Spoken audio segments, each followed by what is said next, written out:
मोदी जी, जहां तक ये जो लाभार्थी योजना का सवाल है, वो पिछले इलेक्शन में भी मैं इस बात को कह रहा कि इसके जरिए जो सबाल्टर्न हिंदुत्व की बात हो रही है, कुछ समाजशास्त्रियों ने ये नाम दिया था और ऑब्वियस है कि वो उसी पार्टी का ही जुड़े हुए लोग थे।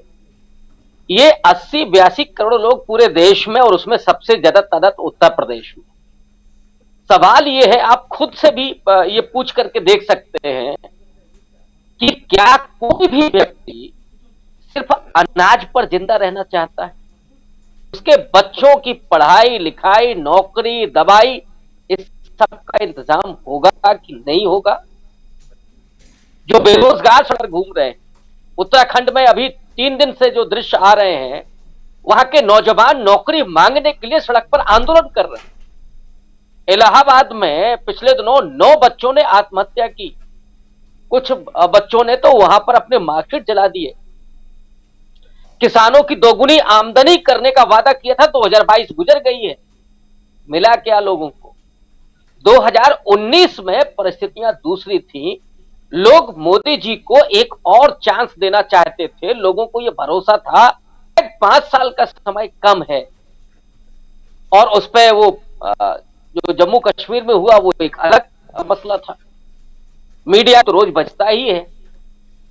आज की तारीख में आप जाइए कि गोदी मीडिया के एंकर्स को लोग सुनना नहीं चाहते। एक सर्वे ये भी आया कि टेलीविजन पर जैसे ही मोदी जी की तस्वीर आती है, लोग चैनल बदल लेते हैं। क्या लोगों को नहीं समझ में आता है कि यही मोदी जी हम पिछले 8-9 साल से इसी तरह से बजते हुए उनको देख रहे हैं? वो मन की बात में अलग से बजते हैं, इधर सीना ठोक के कुछ और बोलते हैं। तो जो एस्पिरेशन खत्म करना चाहती है जमीन पर आरएसएस और बीजेपी, और मैं ऐसे ऐसे लोगों को देख रहा हूं कि जो दलित पृष्ठभूमि से निकल करके आए, जिन्होंने आरक्षण के जरिए वो तमाम पद प्राप्त किए, वो संसद में पहुंचे और वो दलितों के बीच में जाकर के जब ये बोलते हैं कि आरक्षण से दलितों को नुकसान हुआ है, ये आरएसएस खेल करवा रही है। कुछ दिनों के बाद तो वो ये भी कहने लगेंगे कि नौकरी वोकरी से क्या होता है। और योगी जी ने तो 2007 में कहा ही था, वो जो कर्मयोग नाम की उनकी किताब आई थी, कि जो वाल्मीकि समाज है वो सदियों से क्यों मल ढो रहा है, क्या उस पर उसको किसी ने मजबूर किया है? नहीं, मोदी जी जवाब देते हैं कि उसे एक आध्यात्मिक सुख मिलता है। मैं तो बार बार कहता हूं कि वाल्मीकि को ही क्यों आध्यात्मिक सुख मिले? इस देश के जो करोड़ों लोग हैं, मोदी जी समेत जो आरएसएस के लोग हैं, सुबह जो शाखा में पहुंचते हैं, वो इस आध्यात्मिक सुख का आनंद क्यों नहीं लेते हैं? सबसे पहले तो उनको लेना चाहिए, वो ज्यादा आध्यात्मिक। ये जो जुमलेबाजी हो रही है, ये जो फिर उसी वर्ण व्यवस्था में, उस भेदभाव और शोषण में जो ढकेलने की साजिश हो रही है, जो बाबा साहब अंबेडकर ने जो इस देश में समता, न्याय और बंधुत्व का जो सपना दिखाया था, उसको खत्म करने की जो पूरी साजिश चल रही है, उसे आज उत्तर प्रदेश की जमीन पर आप देखिए। इस देश का दलित और पिछड़ा इस बात को समझ रहा है। और अचानक आप देखिएगा, पिछले 1 साल में बाढ़ आई हुई है बौद्ध सम्मेलनों की। मोहन भागवत ने जो पिछले दिनों कहा, उसके अंतिम जो वाक्य था कि कोई धर्म ना बदले। मैं निवेदन करता हूं, ये जो डर पैदा हुआ है आरएसएस के भीतर, ये सिर्फ मोदी जी में नहीं है, ये आरएसएस के भीतर अब डर पैदा हुआ है कि वो जमातें जो आजादी के बाद संविधान के जरिए इस देश के मुख्यधारा में शामिल होना चाहती थी, उन पर जो पलटवार किया गया है इस पूरे सांस्कृतिक राष्ट्रवाद और हिंदुत्व के जरिए। हिंदुत्व है क्या? बाबा साहब ने सीधे तौर पर एक बार नहीं, कई बार कहा और लिखा भी।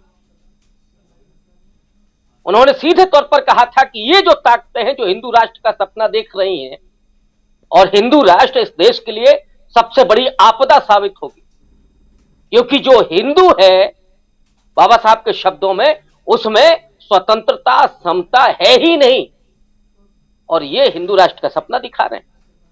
तो ये जो दलित और पिछड़ा है वो सीधे तौर पर अब पलटवार के मूड में है। अब यहां वो नहीं चलेगा। कांशीराम साहब ने कभी कहा था कि वोट हमारा, राज तुम्हारा, नहीं चलेगा, नहीं चलेगा। ये जो समाज जो पिछले 70-75 साल में जो मिडिल क्लास के रूप में उभरा है, वो इस दौर में देख रहा था, वो इस समय भी वो सपने देख रहा था कि शायद मोदी जी कुछ और तेजी से बदलाव करेंगे। लेकिन यहां तो गाय के नाम पर दलितों की खाल खींची जा रही है, उनको पेशाब पिलाई जा रही है। आपने देखा हाथरस में क्या हुआ उस बेटी के साथ। और ये योगी सरकार झूठ बोली और पहले कहा कि हम नौकरी देंगे, बाद में खुद योगी जी पलट गए विधानसभा में कि मैंने वादा किया होगा लेकिन नहीं करूंगा। ये क्या इस देश का, इस उत्तर प्रदेश का दलित नहीं देख रहा है? और इसलिए अब वो आर पार की लड़ाई की मूड में है। तो चाहे मोदी जी हो और चाहे वो संघ हो, इस बात को लेकर के वो आशंकित भी हैं। और इसीलिए ये अभिनय आप देख रहे हैं। लेकिन कितने दिन चलने वाला है ये अभिनय?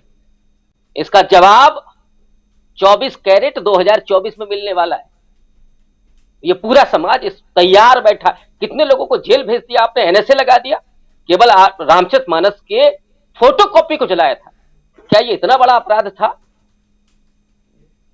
तो अब ऐसे में वो समाज क्या करेगा? उसके लिए तो जीने मरने का सवाल है। या तो वो सीधे तौर पर गुलाम होने के लिए तैयार हो जाए या फिर मुकाबला करे डट करके, सीने पर गोली खाए और इनकी जेलें भरे।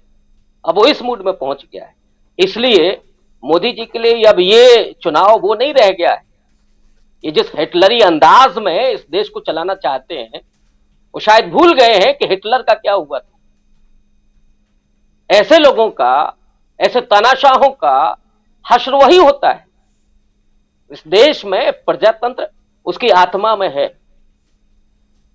75 साल और उसके पहले 90 साल में जो इस देश ने अपने आप को बनाया। और आप नेहरू जी, जिस नेहरू को वो कह रहे थे, उन नेहरू और गांधी के बारे में सोचिए कि बाबा साहब अंबेडकर को लेकर के आए वो संविधान सभा में। ये यहां पे मैं अंबेडकरवादियों से भी असहमत रहता हूं।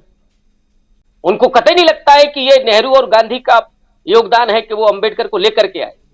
वो लेकर के लाए इसी के लिए क्योंकि इस देश में जो समता और न्याय है, जो बंधुत्व है, वो स्थापित हो सके। इसीलिए उनको जिम्मेदारियां दी गई और उसको उन्होंने बखूबी किया। लेकिन ये जो उस समय भी व्यवधान डाल रहे थे, हिंदू कोड बिल से लेकर के और संविधान सभा में, उनको लगता था कि एक अछूत संविधान लिखेगा क्या, ये मनु की हैसियत में हो सकता है क्या? वो तो मनुस्मृति लादना चाहते थे इस देश पर। और इसीलिए मैं कह रहा हूं कि ये समाज अब पलटवार की मूड में है और वो चाहता है कि वो इसी के चुनाव प्रक्रिया के जरिए बदलाव करे, क्योंकि उसके सामने और कोई विकल्प है नहीं।